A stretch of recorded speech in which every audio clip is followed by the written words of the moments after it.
All right. Get started. Welcome, everyone. And if you're just tuning in, welcome to our Advocacy and Justice teach-in.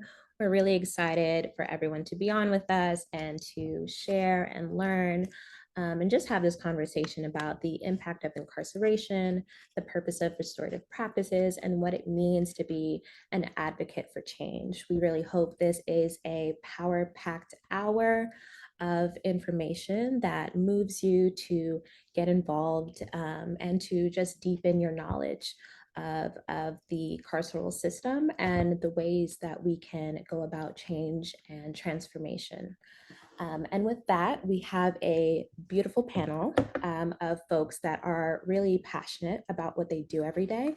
And I'm really excited for y'all to get to know them a little bit and to understand their work. So with that said, we will jump right in. Wanting to start with introductions for our panel. They're going to tell you a little bit about who they are, their heart behind their work, the mission behind their respective organizations, and a little bit about what the work looks like on the ground. And we're going to start with Steven Mangual, and he is going to let y'all know a little bit about himself and his work. First of all, thank you so much for the invitation. Thank you to the Innocence Project of Florida, and a very special thank you for the Restorative Justice Association here that has been helping me in a lot of ways and helping my work in a lot of ways and informing my work and our work here in the state of Florida since I've been here for the past 3 years now, almost. So yeah, my name is Steven Mangual, Justice Advocate Coordinator with LatinoJustice PearlDef out of the Southeast Regional Office. The Southeast Regional Office is here based out of Orlando, but the work, especially the last several years since I've been here, has expanded to the Southeast region, where we're not just doing work in our priority, what we're calling our anchor state, which is Florida, and that's specific to the Southeast Regional Office, but we're also doing work in places like Georgia and Virginia and looking to expand into other Southeast regions. LatinoJustice is and I'm so proud to say it's a 51-year-old institution. You know, we've been around for 51 years. And for those 51 years, the bread and butter has been, primary litigation. And so most of my coworkers are still what a lot of folks are now beginning to understand as movement lawyers and movement lawyering. And so we've been doing that. My folks have been movement lawyers for a very long time, since 1972, with the inception and start of LatinoJustice that was born out of a case in New York City that was called the Aspida versus New York City Board of Education, where they wanted to fight for the children like myself, coincidentally, who were monolingual Spanish in New York City public school systems and were forced to English only.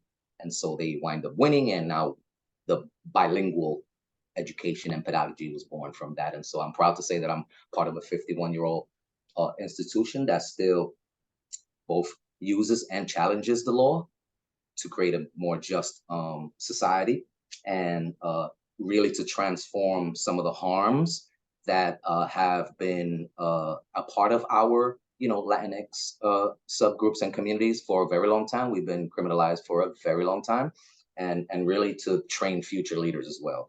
And so there are 6 pillars that guide the mission and the work of LatinoJustice PearlDef, and just to name a few of them: economic justice, immigration, cap leadership. But I am part of definitely voting rights. I got a shout out to my voting rights folks, because voting rights has been really one of the most active, proactive of all of our pillars, due to all of the crazy stuff that's been going on around the stripping of voting rights in the past years, and so especially here in the South. And so I am part of the criminal legal pillar, which we also call Re-Envision Justicia, and so I'm a non-attorney advocate. And so we have been really investing and reinvesting in non-attorney advocates for a number of years. I want to say for a really good 10 to 15 years. And LatinoJustice is one of the first legal defense and education funds that were proactively involved in what we're calling, criminal legal work, and work against, prisons and jails and policing and closing jails. And we just recently published up in the Northeast a report called Flag for Life, which was on the use and misuse of gang database and how they're used in Nassau County, but they're also, this is across the nation. And so I mentioned more about the Southeast region, but we are really originally in the Northeast. So most of our coworkers are in the New York area, but then we also have an office for the past almost 5 years now in the Southwest region in Texas, which is where my supervisor is, who is there running the whole national criminal justice campaign. How do I come onto this work? I'm a son of a poor Puerto Rican mom who came from Puerto Rico when she was 9 years old. She was kind of orphaned as well because my grandfather was incarcerated. So my mom came at 9 years old and couldn't speak any English to New York City, had me when she was 19 years old.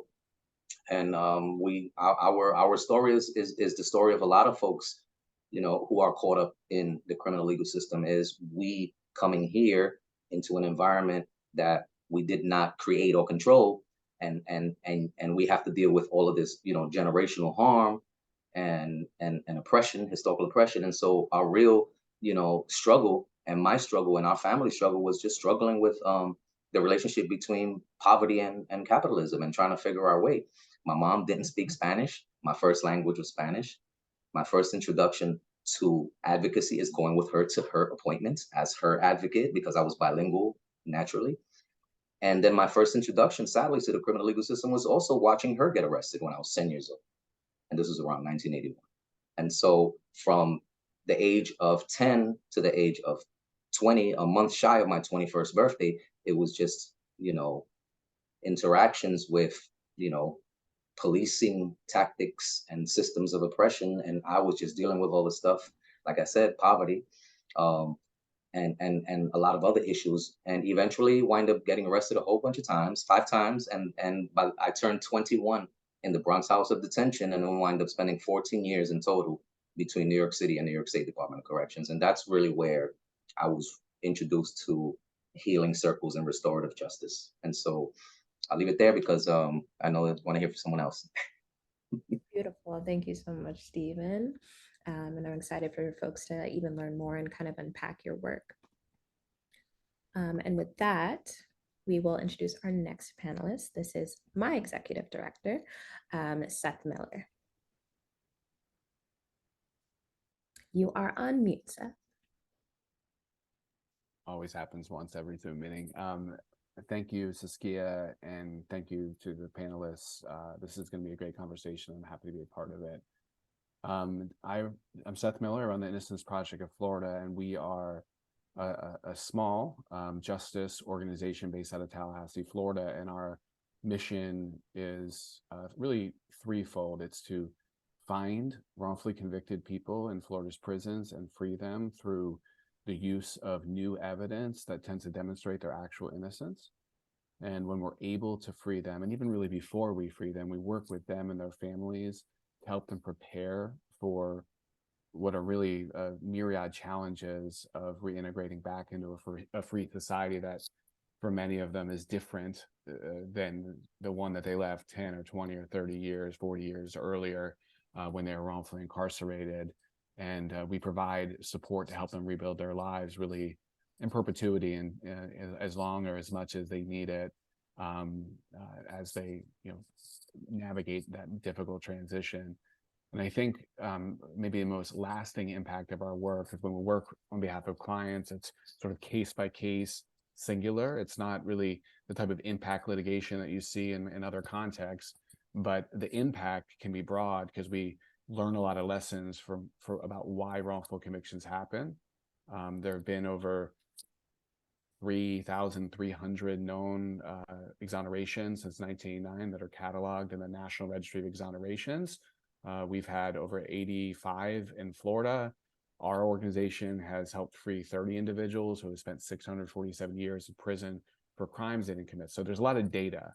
And from that data, we've been able to learn about why wrongful convictions happen, and be able to develop remedies for those issues in order to prevent wrongful convictions before they happen. And so I think the longstanding impact of our work is that we work with policymakers, we work with the legislature, the Florida Supreme Court, we work with police and prosecutor associations to change the way we do things, to update our practices, to make them scientifically based, in an effort to reduce the persistence of wrongful convictions. And so I've been here at the Innocence Project of Florida for 17 years and been a director for 16 years. And when I think about what brought me to this work, I don't know that it's there's any one specific thing, because obviously I was maybe in the right place at the right time when the project started 20 years ago when I was a law student at the Florida State University College of Law. But when I think about my background and maybe what drew me to the work, I was lucky enough to have a parent who was a school teacher, who made a career in public service, who was a union president, who brought me to picket lines, to fight for the rights of teachers, to improve their situation so they could have better conditions in order to better educate next generation of leaders. And I'm a grandchild of Holocaust survivors who themselves were victims of both wrongful incarceration, but their families victims of genocide. And so that kind of generational trauma, but also introduction education into social action, I think, is a platform to send me off on a trajectory to want to, as a lawyer, to represent people. And when I think about the work that we do, a lot of people don't know that while you have a lawyer, you have a right to a lawyer at your trial and on your first appeal.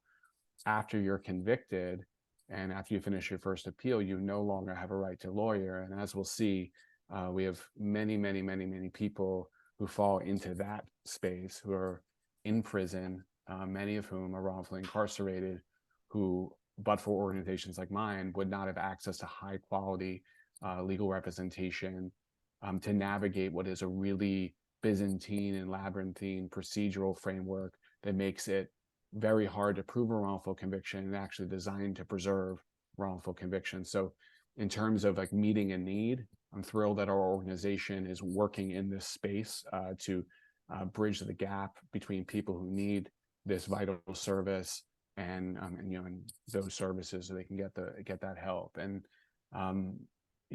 we're just working every day to find those individuals and to free them, to reconnect them with their families, help them rebuild their lives, and to change the system going forward so we can, as Steven said, make a more just society. Yeah, thank you, Seth. With that, I'd love to introduce Jay Thompson, the Executive Co-Director of the Florida Restorative Justice Association. I'm really excited in general about these three organizations who are really doing the work on the ground to address, repair, understand the harms that happen, and really coming together and figuring out how we can raise awareness and also to be louder, amplify our work together. So Jay. Thank you so much, Cecilia, and thank you for your vision and being able to put this teaching together and bring the rest of our panelists together, because I think it's a really critical conversation that we need to have, especially in Florida at this moment as we think about our changing social political climate. So yes, I am JoHanna. I prefer Jay. My pronouns are J, J, and J. And I am the Executive Co-Director of Florida Restorative Justice Association. My partner in this work is Dan Kahn, who is not on the phone with us today, but I know is here with us in spirit.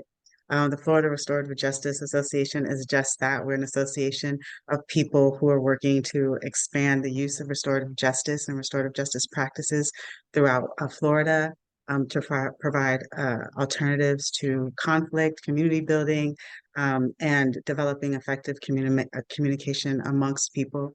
And in such a polarized moment in on this U.S. continent, it's a really wonderful tool to be able to access. When we're thinking about what Seth was bringing in, wrongful convictions, I'm imagining a world where we can shift from convictions, can shift from punitive responses to violence and harm, and really think about how we call in community to address harm and to make amends. and to get us to a place where we can be healing and creating the safety that we actually want in our societies. For those that are not familiar with restorative justice, we might get into a little bit more detail, but it is exactly what I was just speaking into. It is an opportunity to address harm in a different way than being retributive. We're trying to be restorative, hence the words restorative justice and restorative practice.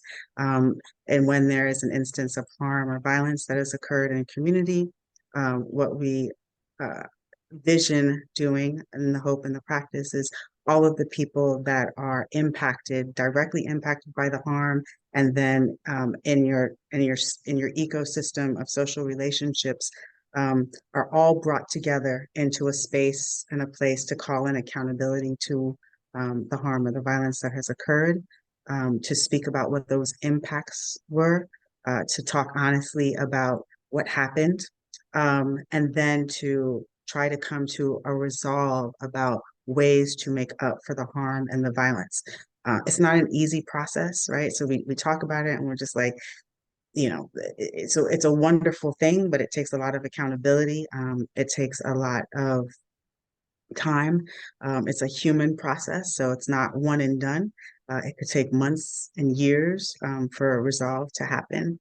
And it really does allow for a strong amount of accountability in community, something that might be more difficult to deal with than actually just getting a sentence and having to do time. But it does allow us to have an alternative way of addressing what harm and violence is, and also being able to build community in a different way, because it helps us to have the critical and hard conversations that we typically won't have when some harm or violence has occurred. And it also allows us to develop human relationships, because then we can find out where the core of the violence comes from, so that we could directly address that and try to make amends, have some resolve, and come up with like alternative pathways where everyone can experience some healing. So that's who I am. Thank you. Thank you, Jay. And I'm guessing already folks can see the intersectionality of the work. And just with that said, we're just scratching the surface of who y'all are and what the work looks like. And we're gonna get to unpack a little bit more. But even with that said, we encourage folks to join, to learn more, to get curious, to ask questions even during this conversation, and we'll make sure to be on the lookout for those questions so we can ask our panelists. Okay, so with that said, we'd like to transition into looking at what the work looks like.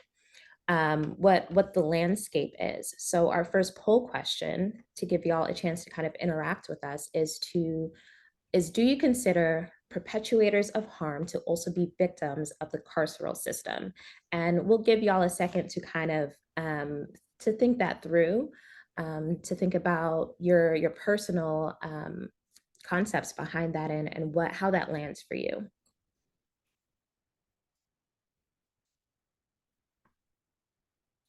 Yeah, and as those answers come in, we're gonna transition and see a little bit more about what restorative justice is, what it looks like in practice.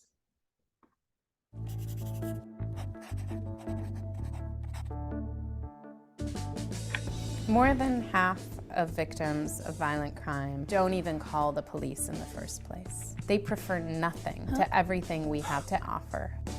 The vast majority of crime survivors' pain goes unhealed.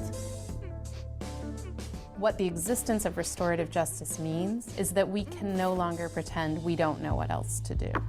As a country, we're really good at punishment. It's passive. It doesn't require people to act, to think. It certainly doesn't require them to change.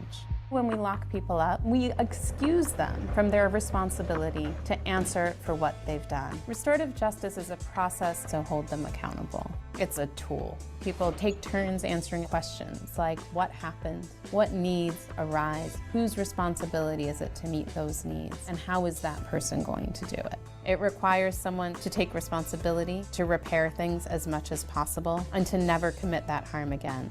This isn't about feeling sorry, it's about doing sorry. Things like go to school, get a job, pay restitution, apologize, do community service.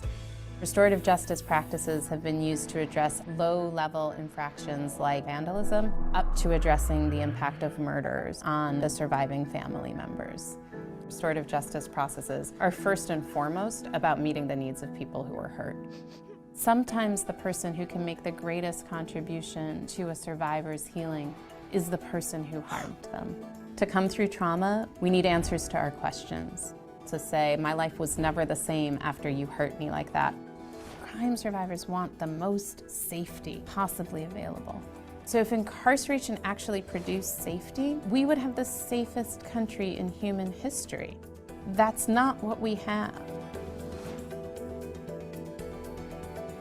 The core drivers of violence are shame, isolation, an inability to meet one's economic needs, and exposure to violence. And we bake those into prisons to try and keep people from committing further violence. Incarceration exposes people to exactly the things that increase the likelihood that they'll go on to harm others. People who are hurt deserve a process that will help them heal. People who are responsible for crime have an obligation to be accountable for that. All of us deserve responses to crime that actually make us safer. Our current criminal justice system doesn't deliver any of those, and restorative justice at its best delivers them all. Awesome. I'd love to take a second to look at our poll answers, and while we do that, Jay, if you could speak to the 360 degrees of harm before we really get into the nitty-gritty. I really appreciate always hearing from Danielle Surratt, and I know that Steven has a relationship with that in history because she does such a magnificent job of really speaking to like what it is that we're experiencing through the criminal legal system, where and she broke this apart. The retributive justice versus the restorative justice, right? Asking the questions, what law was broken, who broke it, and what is the punishment that's being warranted. And we know that within our criminal legal system, that most of the time those punishments don't actually fit the crime in the way that the laws say that they should.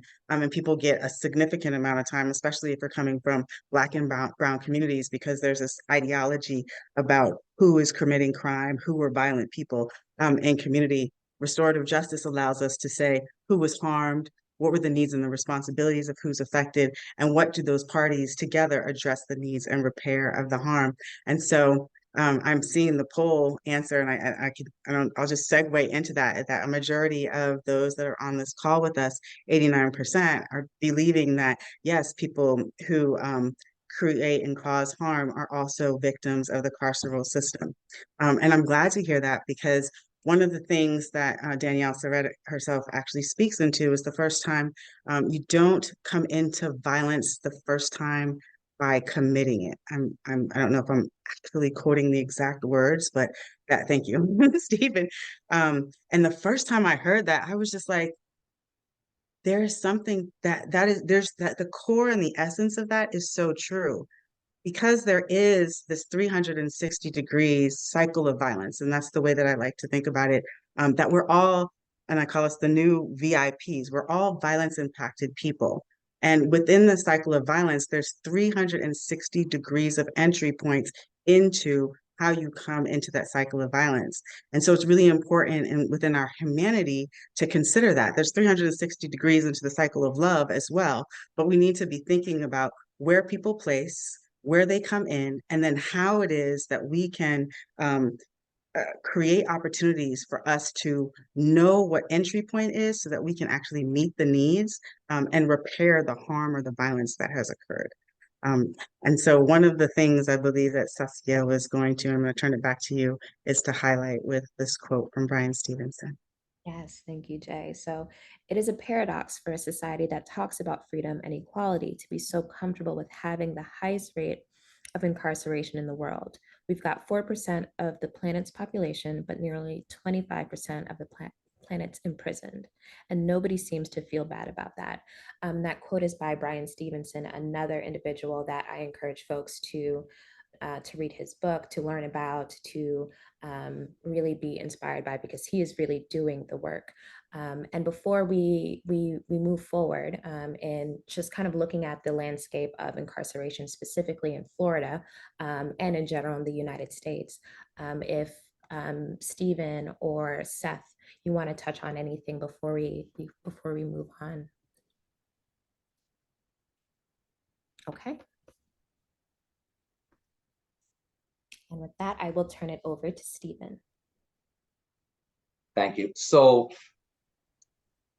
when thinking about the work here in Florida, I think it's important to be able to look at the whole pie, and this is what this is called. This is the whole pie that's actually put together by the Prison Policy Institute, and I definitely ask everyone, go, please go on their website. They publish a lot of data, reports, peer-reviewed journals, articles. Like, there's some really great resource to have.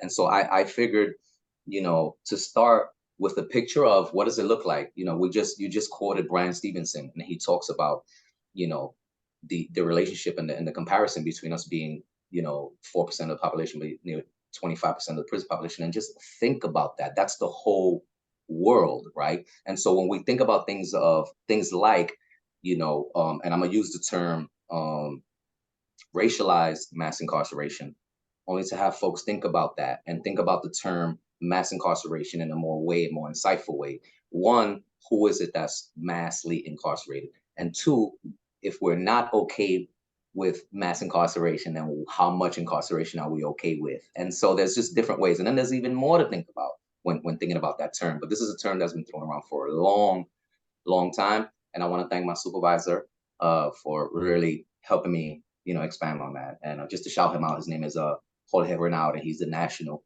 Criminal Justice Director and the Director of the Southeast Region. That's my, he is really expounded me and helped me grow. And so I thought that my first slide would be for people to see, okay, how many people are incarcerated in the US? And the numbers that you see here, you may not be able to see all of them for the folks that, can't screen in. But what I'm gonna tell you is that when you add all of these up, there's 1.8 million people, over 1.8 million people in the US. This is the recent numbers, right? This is the PI 2023. Of course, these numbers are even old now, because if those of us know, when we collect data, sometimes data is like 2 years behind. By the time we're able to publish it, we have new numbers. And I can tell you that there is a recent report out that shows that there has been an increase in incarceration across the nation, even with all of these great programs that we have, which is just insane. And so Florida, if you want to, before we move on, I just want you to, if you can see, and I need folks to when you think about how many people incarcerated and who was incarcerated, even though you may see those little pieces of the pies, but those little pieces of pie include children, include youth, include folks that are, going through the immigration and that space. And so the next slide, the reason I said, okay, look at this big pie, because I need folks to understand that in the state of Florida, we are one of those, racialized mass incarceration states. We incarcerate more people, and you'll see one of the other slides. We incarcerate more people in the state of Florida than some developing countries. But no, go back just one real quickly, because I wanna point out that this state prison number is off. As of recent, if you go look up the Florida Department of Corrections annual report, most recent annual report, they've increased their Department of Corrections, and this is something they wanted to do. So now there's closer to like 95,000 people in the state. So that means that in the state of Florida, we have about 170,000 or over 170,000, almost 180,000 people incarcerated in the state of Florida. And then when we talk about that, that's a huge number. But think about who it is, right? Remember the term racialized mass incarceration. Who it is that's incarcerated is Black and brown folks. It's Black and brown folks, pure white folks. It's youth, it's children, and it's immigrants. mostly Latinos at that, who are caught up in that immigration system. And that's where we are in the state of Florida. And this is a big thing. So when I moved down here and people were like, you know, you're going to the South to work. I'm like, well, I'm a child of Malcolm. And I know you guys heard this before. I'm a child of Malcolm. And Malcolm said anything south of the Canadian border is the South. But I've been learning a lot about the South. For those that missed it, right? Anything south of the Canadian border is the South. I'm learning a lot about the Dixiecrats and all that stuff that I learned about and studied when I was in prison, looking at it face to face, especially working in Georgia and Virginia and being up close with those folks who are proud Confederate children and grandchildren of the Confederate. It's still shocking to me as a New Yorker and recent, Floridian. But I need folks to see, and this is important because these are people. These are right here, just to use these numbers. These are 80,000 people, 60,000 people. These are human beings that are placed in human cages. And that's another thing that we have to highlight. And I get that from my supervisor, but it's super important, especially in the state of Florida. In the state of Florida, if you are placed in extreme isolation and you're considered the worst of the worst, they will place you in a cage, in a literal cage. So just think about that. Sorry, it's just, I was there, so I know. And then, so now look at this, when we compare the next slide, when we compare developing countries. I just need this to sink in for a while, right? The state of Florida, and again, these numbers have risen even since then. Because if you look here, this is something, and I apologize, these numbers are from 2018. So, but what does that mean when we understand, and I just shared that the recent report in the state of Florida says we've increased in the Florida Department of Corrections, but there's a report, and you could fact check and Google it, that across the nation, we've gone up. And I think we're now, again, over 2 million people incarcerated. And inside that, and this is not here, but because I'm a solitary survivor of solitary confinement and extreme isolation, there are over 122,000 human beings held inside these boxes that I'm talking about. And so we do it more than developing countries. And I think this is hugely important to the work that we're doing and why we need restorative justice practices, in the state of Florida. Yeah. And I'll stop there. Yeah, and Steven, just like expanding a little bit, I'd love for you to speak to what transition often looks like for folks, because I think sometimes people think once you are released from prison, everything is fine. Whereas we know that that is not the truth. That is not what happens for people. And even looking at these numbers, this communities are also impacted. Their ecosystems are also impacted. Their families, their children. There's a lot of impact when it comes to incarceration. So I'd love for you to touch on that a little bit. So there's two things there. There's the transitional portion, the reentry integration, and then there's the collateral. So just remind me. So I did 14 years in the Department of Corrections in New York State, and between New York City and New York State. Throughout that transition, which was from 1992 until 2006, I've been home now almost 17 years. So I understand reintegration and reentry from different levels. If you want to say, Steven has successfully reentered, society, then yeah, I could say and not just society, but in different states. So I understand it in New York State and I understand it in different states. In New York State is unique, and in a lot of the northeastern states is unique. Are unique because there exist these. Initially, we called them sort of like reentry centers. They call them transitional services, right? So we called them before reentry centers and not the transitional services, where if you are on your way to be released, you go and you go through these process, depending on how much time, 6 months, 90 days, definitely 30 days, to make sure you have all your documentation needed and your release plan in place. The major problem is that most of the folks who are running this program, mind you, this is in the areas where it exists. It doesn't exist, and I haven't gotten it. It rarely exists in New York, in Florida, in the state of Florida, and many of the southern states, where you have a centralized system where folks are going to go through and get that kind of assistance. Now, where it does exist, who are the ones, just think about it, who are the ones that are facilitating these programs? Who are the ones, if you're lucky, and you're in New York State, you get to invite someone like me to come back up into the prison system and share what it is to be a successful person going through the reentry program. And I was able to do that in New York State. And hopefully I'll be able to help create something like that here. But the sad truth is that even in New York State where that existed, I was kicked out with $140, which was all I had in my pocket, and said, go, make your way. And that's in New York. And this happens regularly. If you get kicked, if you hear in most counties in the state of Florida, when you get released, there is no reentry task force, reentry care, reentry service. Don't let you be in one of these areas where, you know, it's a mostly white rural farm population, and that's where you happen to get arrested and you're getting released. You know, you jump on the fastest bus you can. And that's a reality, because, you know, white supremacy and the harm that comes from that is real, you know. The second part is, so what helped me was my community. I had $140. I had no idea what I was going to do. I did have skills, and most of us do, but the without that kind of warm reception and someone to help navigate that initial reentry and reintegration, where you need, what really is housing, income, shelter, right? I mean, housing, income, and that support from family, which includes therapy. That's super, super important. It doesn't exist. It's not systematized. It's not concretized. It doesn't really, you know, for the most part, we get kicked out, and then you wonder why the recidivism rate is so high. It's because there's no catch system to help us with that. You know, up north, you may get some help. Here in Florida, it really depends. Down in the south in Miami, because it's been a longer and there's a lot of folks in the community that are doing this kind of work, you might get a catch. And I just learned that in some areas in Central Florida, there is a task force, but again, connected to Department of Law Enforcement or probation. And so we're trying to figure out that. And so it's really difficult. It's not community based. And so had it not been for that kind of support, I would not have survived. I'll tell you that.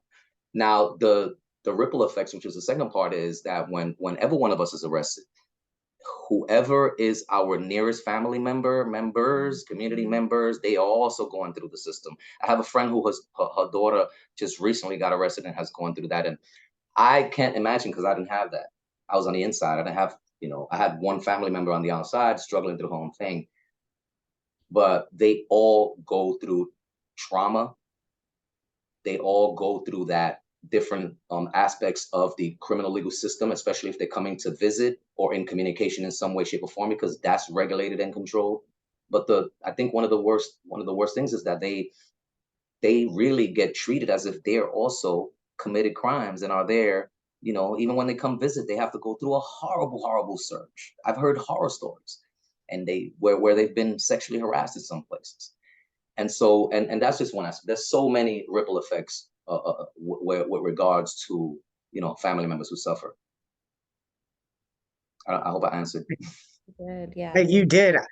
I would love to just add some thought process into that, as we were talking about, like, and there's oftentimes very little accountability in all of those impact processes that are occurring, both, you know, to the individual who is going through the criminal legal system and to the expanded community. So you have your nuclear family as well, but then the expanded community has this additional impact because you're losing, you know, community members, and there's no accountability. There's just punishment. There's just retribution, but there's no healing to move forward. Another thing that the criminal legal system is producing now is just a new form of slavery, right? So, you know, if we're thinking about really coming to a place of abolishing slavery, and we have convict leasing that is becoming prolific in the criminal legal system across the states, with organizations like Amazon or universities that are associated with prisons, they are getting labor from the folks that become the property of the state when they are, punitively put into the criminal legal system. And then there is this impact of humans that are also put into the criminal legal system to fill these cages that are being built up, that are actually innocent, that haven't done what they've been accused of or criminalized to do, or you're criminalizing things that are just human circumstance, poverty, lack of education, lack of housing, you know, people who are unhoused or being picked up on the street and going, you know, being taken to jail, and then criminalized if they've been taken to jail multiple times and they want to incarcerate them in prison. And so there are these impacts in our communities that are serving the criminal legal system and not serving the human ecosystem. And so that's something, a huge consideration that we might not be aware of that is becoming more prevalent. And slavery is continuing to be generated. And if you see these numbers in the South and you think about lost cause ideology, where the South didn't win during the Civil War, but slavery did continue throughout the South, throughout the North too, but in a less pervasive and, in your face kind of way. But you're seeing in Florida, rates increasing with young people being direct filed. I think there was a statistic I saw, 300% increase in women and Black female and Latina and Indigenous young people into the criminal legal system. And so it's something for us to be thinking about, especially in the context of this convict leasing that's happening, and being able to house people in prisons and jails and generating a large state economy from the system. Critical for us to be thinking about all of the intersections and the connections that are being created. And so really thankful for organizations like the Innocent Project, who are working with folks who have been wrongfully convicted. Yeah, thank you, Jay. And there's so much there. There's so much we could continue to unpack. And at the same time, I know we have to move. So thank you all. And with that, I'd love to transition us over to a little bit more about what restorative justice looks like, both inside and outside of the system, because I'm guessing that folks might have been introduced to one form of restorative justice, or things it looks a certain way, where there's a vast history behind it, and I'd love to unpack that a little bit more. Okay, I can do that. And then I don't want to take up too much time because I do want to get to the other parts of it. But restorative justice really, for me, and for a lot of people who are in the practice, is a lifestyle. It's a way of being, it's a way of thinking, and it's really a way of addressing harm. I love Fania Davis, who's done a significant amount of research that is specifically attributed to those who are most deeply impacted by the criminal legal system. And it's beautiful the way that Fania speaks about it in terms of restorative justice really being recoined, repurposed from an Indigenous practice of circle keeping, and Indigenous practice of calling people in. And when I say Indigenous, I mean Indigenous to this land, but also Indigenous to other continents and lands, because there is a strong use of restorative practice in a really effective way out in on the European continent. It's always been used in the African continent. And advances in the field because of the cultural context around it. So again, seeking to heal, not to punish, seeking for people to get well, to transform broken lives in the way that Fania is talking about it, asking for reconciliation rather than deepening conflict and being conflict avoidant, which is something that is prevalent in our social relationships, especially here in the United States, looking to identify what the original core harm is, as we spoke about earlier. And within the criminal legal system, I think that this is really important for us to understand. We are at a place where we are trying to identify how to implement and execute restorative justice within the context of our retributive system. So the fidelity of the practice would be harm being created, and then you move to this process that calls people in to be accountable, which is something that's significantly hard for people who have created harm to do. Much more hard than just being given time, getting a notch on your belt, getting your street cred for going to prison. And so it is in this point in time, because there's a lot of people who reach out to the Florida Restorative Justice Association and they're like, oh, we heard about restorative justice. My person is incarcerated, or my person is about to go and be prosecuted. Can we do restorative justice? The answer is there is restorative justice legislation that exists. It does not exist with the fidelity of the process and the way that we would love to advance it to, and it can be embedded into the current criminal legal system at certain intersections, depending on what legislation supports the work. So in particular in Florida, when there's harm between two people, the state legislation is that person who's committed harm can't have a conversation with the person that they've, that's experienced the harm. So for them to have a restorative process, that's nearly impossible unless there is something that's coming from the judges, something that's coming from the prosecutor, everybody's in agreement, the person that gets harmed, and there's a serious, strong, like intentional push to have the process happen. It has occurred, but it is very rare. So I just want to make that clear to folks that it really is a way of life. They also have implemented a lot of restorative justice practices in positive behavioral systems within the educational system. So that's a wonderful place for it to be used. Also for first-time offenders with police youth dialogues that's happening out of the River Phoenix Center for Peace Building, training on that, where when some type of criminal activity has happened among youth being youth, there's an opportunity for them to have some form of diversion using a restorative practice. So the fidelity of the process is not established, as far as I'm aware of, anywhere in the United States alongside our criminal legal system. But our hope and our vision is that people are able to use this tool and begin to ask for it within the context of the criminal legal system. Mm-hmm. Yeah, thank you, Jay. And once again, so much there that we hope folks are inspired to learn more about. And we'll talk a little bit later towards the end on ways that you can get involved with FRJA and the work that they're doing. With that, we'd like to ask another poll question, get you guys up and at it again. As we transition to the next part of our teaching. So you'll see a poll question coming to you soon. When an individual is released from prison, do you believe justice was served? So giving y'all a second to kind of think that through, figure out what that means to you and where that lands for you.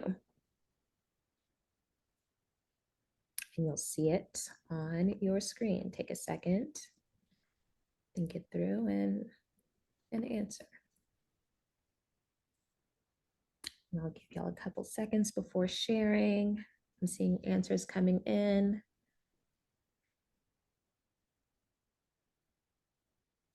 A few more seconds. Got about like half of folks, right? 60%, awesome. Okay, for the sake of time, I'm gonna go ahead and end it. And y'all can see the answers on your end. And we're going to go into that a little bit more, but we really wanted to kind of give a clear picture of what all of this looks like in practice, like giving you all a case study of ways that incarceration impacts folks on the ground, of what wrongful incarceration looks like, what leads to it, and what all of that means. So Seth, would you kind of walk us through this case, and tell us a little bit about what that looked like? Sure. Jennifer Thompson in the 1980s was a college student at Wake Forest University in North Carolina, and one evening a individual broke into her home or apartment and held her captive and raped her. As a Black man who then left, and obviously she goes and reports this crime, and she gives a description and makes a composite of the composite is made from that description of the individual, and law enforcement go ahead and try to find individuals who they might be able to put in a lineup procedure in order for her to take a look at to see if she recognizes any of them as the perpetrator. And Ronald Cotton was in the area riding his bike, and he is apprehended by law enforcement, and he's put in a photo lineup because he does actually kind of look like the individual in the composite. And Jennifer Thompson would tell us that when she looked at the initial photo lineup, what she actually did was, pick the person who most looked like the composite rather than the person who, most looked like what she recalled of the perpetrator. And then when she was taken to, they brought her to a school where they lined up these individuals, and you can see Ronald Cotton on your screen as individual number 5. And when we talk about harm, these individuals were not behind, a secure window, one of those two-way mirrors or something like that. There was simply a table separating her and the individuals, any of whom might have been the person who raped her. And she was made to pick out the person who she believed raped her. And in fact, the only person who was in the photo lineup and in the live lineup was Ronald Cotton, who is number 5. And so she would often tell you that she's never really sure whether the mental processes that she used to choose Ronald Cotton, to select him out of this live lineup, were her making a comparison to what she was seeing, to comparison to what she recalled from the crime, or rather it was just a recollection of the one of the photos that she saw during the initial exposure during the photo lineup. And so Ronald Cotton is tried and he is convicted and sent to prison for life. And many years later, he seeks out, North Carolina changes their law, and he seeks out DNA testing of evidence from the rape kit in order to try to demonstrate that he's innocent. And in this process, Jennifer, and talk about victims and talk about harm, she's brought through this process again. She's not getting information, good information from the prosecutor. She doesn't understand why they're giving this person who is the monster who raped her DNA testing. She knows it's him. And, when they do the DNA testing, it eventually comes back and it is not him. And she's confronted with this information. And even when she is confronted with this information, she cannot believe that it's true. It turns out that, the defense attorneys in the case were the ones that gave her the clearest information about what was going on in the case, and she wasn't getting, clear, accurate information from the prosecutors. And when they did actually find the person who committed the crime, Bobby Poole, she could not shake the fact that Ronald Cotton was the person who committed the crime, because through all these improper identification procedures, her original memory was replaced by the person who she now thought was the monster, who had raped her, was Ronald Cotton. And so Ronald Cotton gets exonerated. And, Jennifer could have gone any number of ways. And I've had lots of clients who, even when DNA proves them innocent, the victims of those crimes, the indisputable victims, don't believe it and want nothing to do with any sort of, and I use the term loosely, reconciliation, because they're not truly reconciling because somebody did not commit a crime, but don't want to take part in any kind of restorative process. But to Jennifer's credit, and I think largely because she blamed herself for Ronald Cotton's wrongful conviction, she wanted to meet Ronald. And the what she thought she was going to get in that meeting was a person who was bitter and angry and wanted to hurt her. What she found, and again, this is the sort of, I think, the pivotal thing about creating spaces for these restorative processes, was someone who had grace and was generous, and for the first time told her that it wasn't her fault, right? And so it's sort of the inverse of accountability. It's the other side of that coin. She did nothing wrong. She just was a part of a process that went askew, that led to a tragedy. But it's a system that created the tragedy. It's people running the system that created the tragedy, not Jennifer Thompson.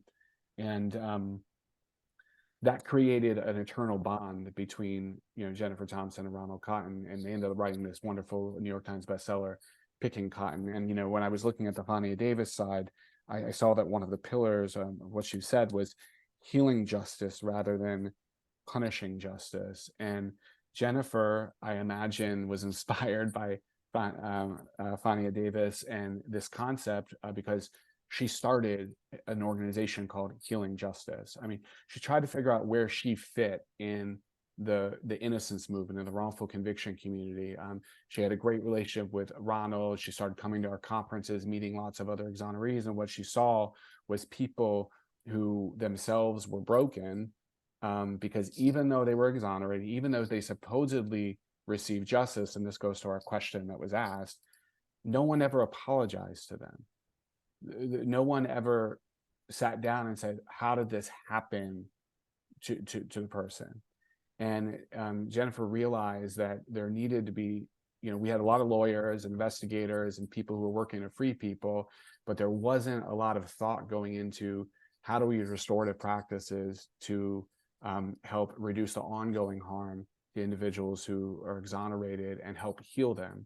And so Jennifer's created this great organization, Healing Justice, that's gotten individuals, all impacted individuals, victims of crime, people who have been exonerated, and their respective family members to come together in safe spaces and healing circle retreats. We're hoping to put one together in Florida. Maybe we can partner with the Florida Restorative Justice Association on that. And I think this, and I'll leave it there, but this case is a wonderful gateway into thinking about all the entry points from when a crime occurs, even far past when someone's been wrongfully convicted and exonerated, where had we instituted or taken part in the kind of restorative justice practices that Jay and Steven had talked about, we could have taken a different approach that would have mitigated or even prevented the kind of harm that both Ronald and Jennifer endured for so many years. Yeah, thank you, Seth. And I think that gives a clear landscape of what how it all came to be, and how we join these worlds together. Steven or Jay, is there anything you'd like to touch on within that? Wow. Just the importance of the healing process, the importance of there being a space for that healing process. She spoke about, she talked about a lot of things in the healing process. She mentions belonging. She brought up this term, concentric circles. And I remember concentric circles when I was doing AVP, and a brand new term, which I'm going to look into, which she says is wrongful liberty. See, one man was incarcerated unjustly, and another one who actually committed the crime was free physically to commit more crimes. So that's a part that hasn't been mentioned. And so there's that. And so, yeah, I just want to say, had it not been for those spaces, which for me were created non-traditionally, I would not be here today, because it wasn't there. It wasn't part of the system itself, and I just wanted to share that portion. Jay? Thank you, Steven, so much. I think that you hit on like a poignant point, which is the things that are non-traditional were the things that were most impactful and effective and helping you through your process. And I just would offer and ask that we think about how we can shift so those things will be what is traditional for the way that we deal with and address harm. And we're at time. Yeah, all. And before we kind of leave the space, I want to allow people to get plugged into the work. My hope is that folks were inspired, encouraged, and want to deepen their learning when it comes to innocence work, when it comes to the work that LatinoJustice is doing right now around voting rights, when it comes to the conference that the Florida Restorative Justice Association has coming up in next month. So yeah, wanting people to really get plugged in and use this as a launching pad to learn more and to be a part of it all. So Jay, would you talk a little bit about the upcoming conference? I certainly can. So the weekend of October 20th through the 22nd, we have some really dope workshop facilitators that are going to talk about a gamut of things as it relates to restorative justice, again, because a lot of us within the practice use it as a way of life, of engaging. And so we are inviting a number of folks to register. We also not only will have our workshop sessions, but we're going to do a lot of restorative justice activities so that people can learn what the practice is and can look like, in addition to having some organic conversations about critical issues that are happening in Florida. And we're going to have those critical conversations with a restorative approach so that all people can be seen and heard, so we can hear different perspectives, and that so we can build out community building in the way of coming up collectively with solutions. I think it's really paramount in organizations, in education, in community, and along and adjacent to our criminal legal system.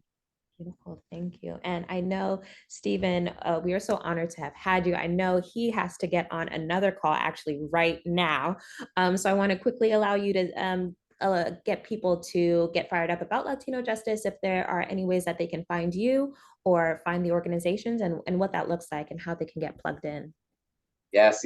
Thank you. Please follow Latino Justice on Instagram. We are on LinkedIn. We're on Facebook. Go to our website. Please follow us. We are not a membership organization, but we need folks to log on and support the work that we're doing. We're going to be doing a lot of work in social media. I'm working on identifying some priorities to do some workshops around. Right now, there's some juvenile justice stuff I'm looking into. So please connect with Latino Justice, but also Steven Mangual. I'm also on social media. Connect with me there, and so we can figure out how to move forward. Yes, register for the conference because I'm hopefully I'll be there as well. And yes, thank you for joining, for allowing me to be here. Yeah, absolutely. And definitely follow them on Instagram. Their comms team is amazing. And actually, before this, I had just seen that they were calling for volunteers for phone banking, for voting rights. So there are tangible ways to get plugged into the work. So thank you again. And Seth, speaking to IPF, ways that people can follow and be involved in some way. Well, first, this coming Monday, October 2nd, is International Wrongful Conviction Day. So it's a day to highlight the travesty of wrongful convictions, but both the persistence and perseverance of all of our clients and who fought for years to get exonerated or released, and those who are still fighting, and certainly the people who are helping them in that fight, both families and lawyers and advocates. We're going to have like social media education, awareness, things going on all day, as will our colleagues from all over the country. And so you can look for that on our social media channels, which are FLA _ innocence on, I think, all of the social media channels. Also, coming up in the legislative session, we will again be, and we talk about accountability, looking for accountability from the state of Florida by improving our compensation statute for those who have been exonerated. That compensation statute allows for an apology by the state for the wrongful conviction, which seems like such a, in addition to the money, such a easy, minimal thing, and yet something that goes such a long way to create healing for those who have been the victims of wrongful incarceration. And I do want to mention, and I'd be remiss if I didn't mention that this week we've had a bunch of generous donors who, leading into Wrongful Conviction Day and coming out of Wrongful Conviction Day through October 6th, have agreed to match donations to the Innocence Project of Florida up to a certain amount. And so if folks are inclined, you can go to our website and donate to Innocence Project Florida, and all those donations between now and the 6th of October will be doubled. So you can double your impact to help us find individuals and free them from wrongful incarceration. Beautiful, awesome. Yeah, thank you. Yeah, so follow across the board. There's work happening, there's ways to get involved, and just really learning more, like whether it's through documentaries or books or what have you. We hope that we left you inspired to be curious and to find avenues and communities where you can deepen in the work. And the last thing, we want to thank all of you for being with us, for being in community, for being open to learning a little bit. on this Wednesday night. And we're curious what you are leaving with today. So we really want to just get grounded for a second. There was a lot that we talked about in this Power Packed Hour. And just we're curious to know what you're leaving with. So whether it is some bit of knowledge that you learned for the first time, or it's something larger, maybe it's an emotional tie to some way you were inspired tonight. We're really curious if you would be willing to share a little bit in the chat, and we can read a few before we depart. But we really want to know, what are you leaving with tonight? What left a mark? What really stayed with you? If you'd be willing to share. And we'll give folks a couple seconds to write that out. But while we wait, I'm curious, Jay or Seth, what are y'all leaving here with today? I mean, well, I want to say that in preparing for this, I never met Jay or Steven before this, and we've had a number of conversations preparing in this conversation, and I'm feeling very inspired by both of you to sort of reaffirm our commitment to really thinking how to take, you talk restorative justice as a lifestyle, take that and make it our lifestyle in terms of our holistic work with our clients, and looking forward to continuing to learn from y'all. Hopefully come to the conference and see how we can just be better at helping our clients heal, and heal from their harm and the harm to their families, so that we can better serve them. And so just thrilled for this opportunity to not to end a discussion, but to begin and continue a discussion going forward. Beautiful. Thank you, Seth. Thank you. I love that. I'm excited about collective accountability, like working together. How do we support folks that are going through the Innocent Project to be able to connect with people that have been involved in the harm, so that there can be conversations. Those conversations can be modeled, whether or not someone is innocent or somebody actually has committed harm, but opportunities for people to come together, and then opportunities for us to build together, like our network of folks working with the Innocent Project, to call in accountability for people who have been innocent with our legislator. We are also working on legislative priorities to get language and definition put into the Florida statutes for restorative justice, to provide training and learning to people who are incarcerated about restorative practices, so that then they can choose, if they want to, try to create some accountability with the person that they've harmed. And just the opportunities for us to continue to build community rather than to have polarized community. And I really look forward to that, and the work that we are going to be able to do going forward. So thank you for your partnership, and looking forward to seeing everybody to continue to build and have these conversations again at our Down South RJ conference. And we're calling it RJ the Remix, so that we can remix it into our lives. Beautiful. Thank you, Jay. And just wanting to quickly read, Annie said, I'm leaving with renewed excitement about all of the incredible restorative justice work that's happening here in Florida and beyond. Thank you all. Miriam shared, I'm leaving with being encouraged that so many great organizations are working on these issues. There's one more. I think it's Pascal. I'm from Haiti. After listening to you all, realizing the amount of work to be done in my country, but thank you. I will take hope from your words. Thank you so much, everyone, for joining us. It really means so much that you would spend some of your time on this Wednesday night just to learn about a little bit about the work. And we encourage you to learn more, deepen your awareness, deepen in all the things, find an organization and volunteer your time in whatever capacity that you have. So thank you. And with that, we bid you adieu. Have a wonderful night. Yeah.